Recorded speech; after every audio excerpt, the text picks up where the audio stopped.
Welcome to my channel. This is Patrick Jones, aka Mr. Tycoon. I greatly appreciate your time and attention, but what I need you to do is go ahead, bring out your pens, bring out your pads, because it's getting ready to go down.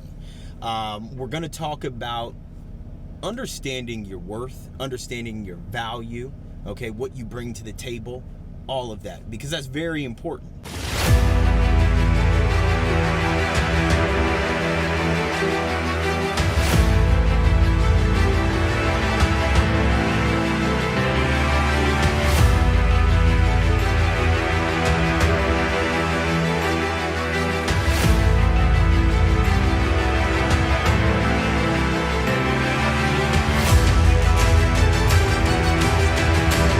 First, what do you bring to the table?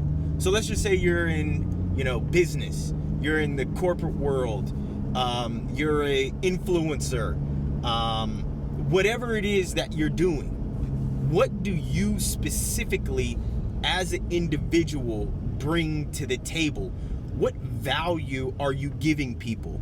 What are you adding to people's lives that they don't have, right?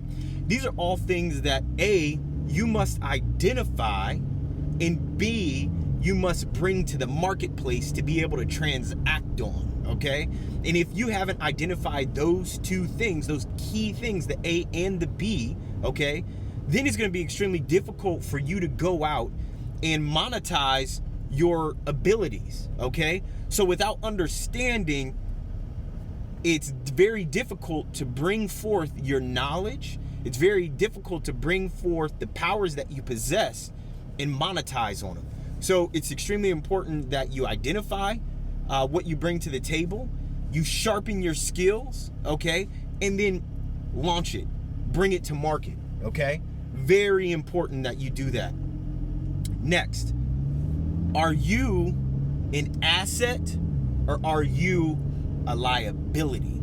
Now, just think about that, because we all understand what an asset is, okay? Something of value that, you bring to the marketplace, or an asset is, it's real estate, right? Real estate that's actually earning you income, okay, on a passive basis, on a monthly basis. It's bringing you cash flow, okay? That's an asset. Liability.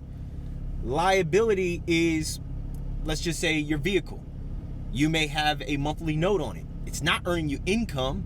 It's actually taking away any earned income that you may have, okay? So that's a liability. A house is a liability, right? It's not bringing you additional income unless you're Airbnb-ing it, or you're renting it out, or you're renting rooms in it. If it's not doing that, then it's a liability. Now let's talk about you as the individual. Whatever you bring to the table in your relationship, are you an asset or are you a liability? In business, are you an asset or are you a liability? From a sales perspective, are you meeting your quota on a consistent basis? Are you meeting it monthly? Are you meeting it quarterly? Are you not meeting it? If you're not meeting it, then guess what? You're a liability. If you're meeting it and or exceeding, then you're an asset.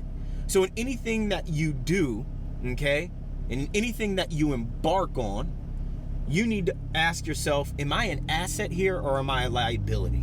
Right now, if I go out and I mow a lawn, yes, I can do it, and I can do it really well, but I'm going to be a liability at this point because it's not something that I'm going to do. And it's okay to be honest with yourself. This is not something that I'm going to do at this point. So if I do go out there and do it, I'm going to most likely, give it 20% because I'm not locked in. Okay, that's just one small example of what that could mean. Next, never accept anything less than 100% from yourself. Folks, if there's something that you're doing to earn income, never give less than 100%, because whatever you put into it is what the hell you're gonna get out of it. And factually that you want to give it your all, because if you exceed or if you fall short, then you can walk away knowing man, I gave it 110%. If you're playing sports, you're a soccer player, you're a basketball player, you're a football player, baseball player, whatever it is that you do, track. You want to go into every match, every meet, every game, knowing that you're giving it 110%. I know in everything that I do, I'm giving it 100%, 110%, right? That's just how I'm built.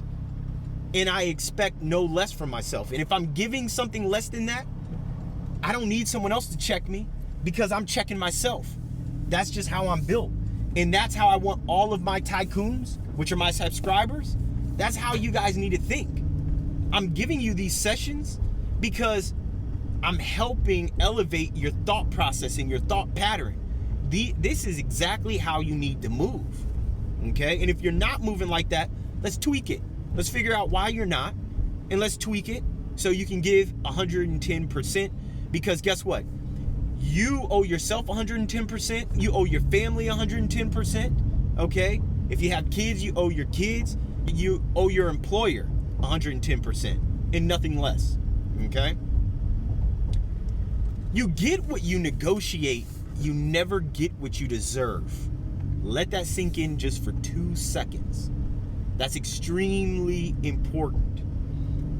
Life, when you're in the business world, whatever it is that you're doing, okay, you will get what you negotiate. So if you negotiate less than what you want, that reflects upon you. Or what it actually does is it actually outlines your inability to negotiate well. So that's all the more reason why you now need to tap into my negotiation mastery course. That's very important, okay? Because so far, I've negotiated, when I was early on in my career, when I was in my early 20s, I negotiated bad deals, but it wasn't really a negotiation at that point because I didn't have much leverage. But as I grew, as I understood the marketplace, then all of my deals were extremely fruitful, right? Because it's the thinking, it's the thought process, it's understanding what leverage truly is and what leverage isn't, and if you have leverage or not, okay? So if you have leverage, I'm gonna educate you on how to utilize that leverage to get what you want out of life. It's extremely important, okay? So you get what you negotiate, not necessarily what you deserve. Folks, you have to understand what market pay is. There's a thing called market pay. So there's websites out there that you can actually tap into your particular zip code, okay?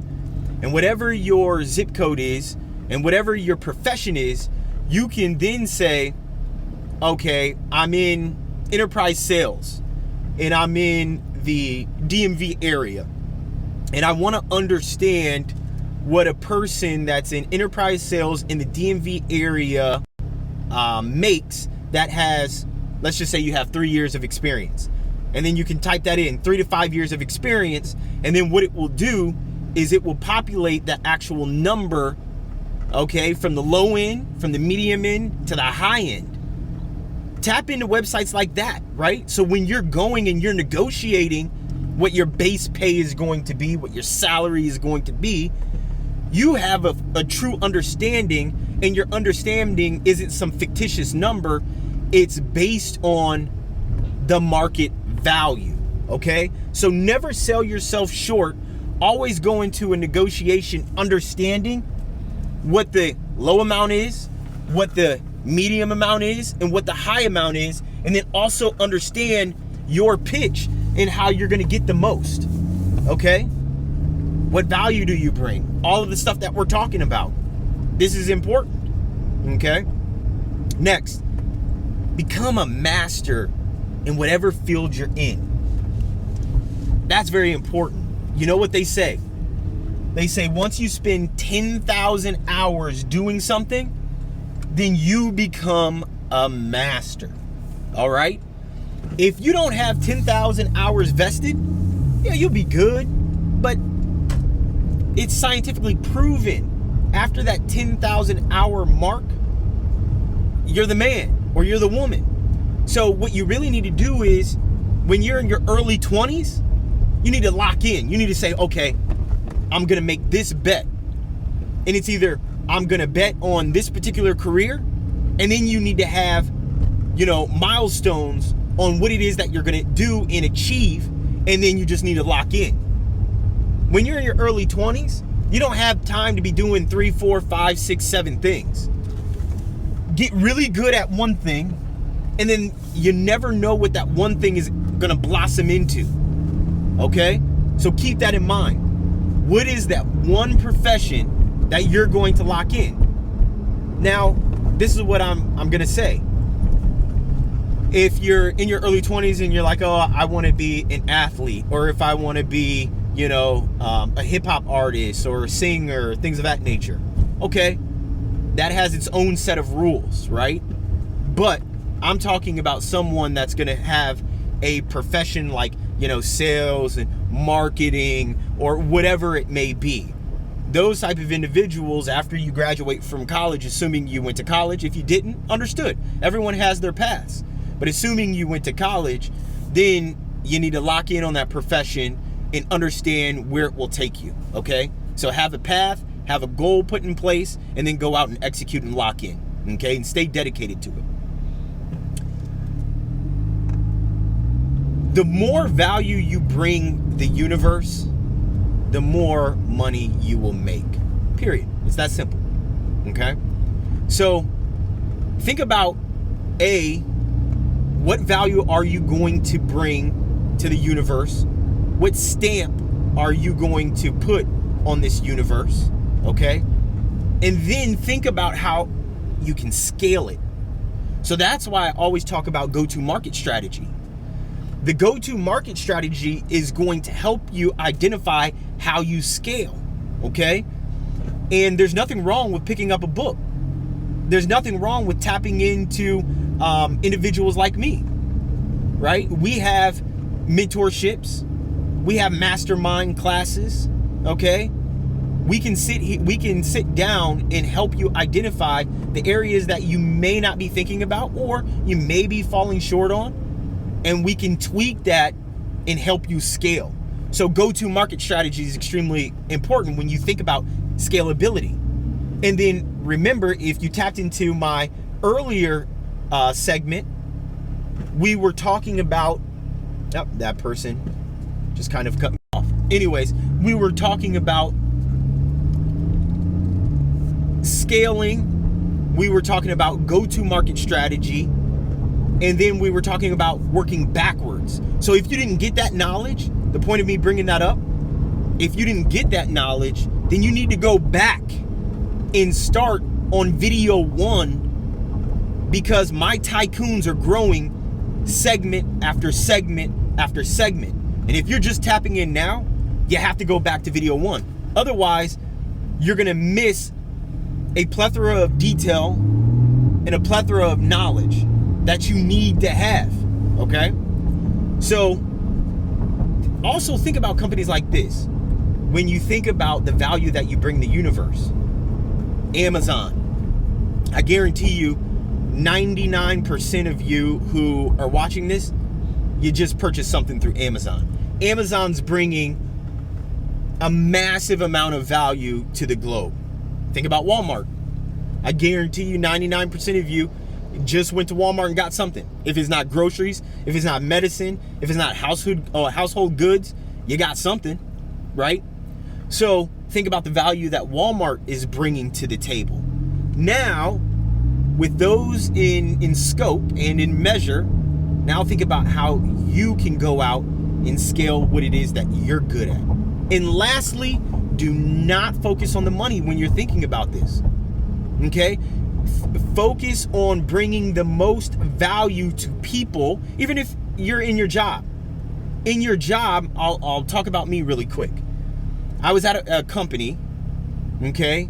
And when I was at a company, I was the director of sales, just sales, for inside and outside sales. But then the role of the director of marketing popped up. And I'm going to tell you exactly what I did, because I use my own tactics that I'm explaining to you. I said, you know what? I'll step up and I'll be the director of marketing, knowing nothing about marketing, right? But sales and marketing are synonymous with, to one another. Some people would argue me on that point. Fair. But what I ended up doing is I didn't ask for additional pay. I said, I will take over that division, and I took over the marketing division. What I did know what was going to happen is when I took over the marketing division, we excelled, because I had both. The first time you have the sales division and the marketing division on the same page. Usually they're at odds, right? They're blaming each other, okay? But now we're on the same page. We're working effectively with one another, and we're in unison with one another. And we're not bickering and fighting and complaining about one another's abilities or inabilities, okay? And the company blossomed. That's when we went from being in the red to being in the green, and then selling for multi-millions. So everyone, you need to be on one accord. Now, I knew that I wouldn't cash in on the time that it took me to ramp up to be the director of marketing, but I knew in the full scope, in the full story of Patrick Tycoon Jones, it would add so much value to my life and what I bring the universe, that particular experience. So I was A-okay with not getting paid for it. Now, mind you, a director of marketing, a good one, tenured, typically gets paid about $120,000 to $130,000 a year. Guess what I did?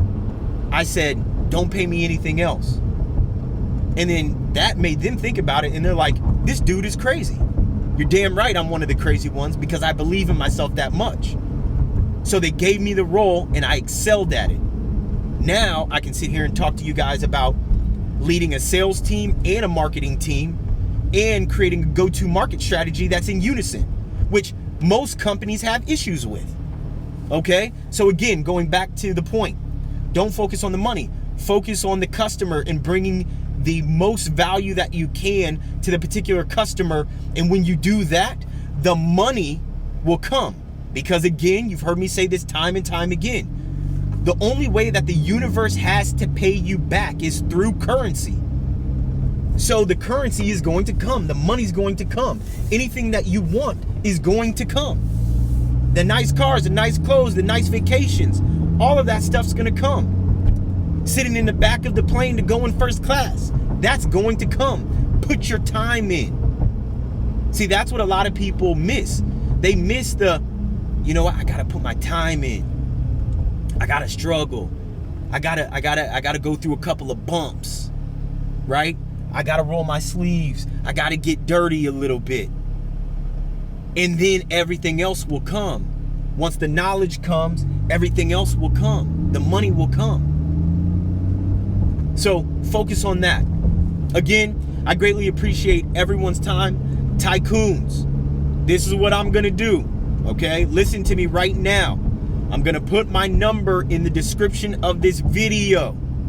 I am choosing 5 people to join me in a mentorship session for free.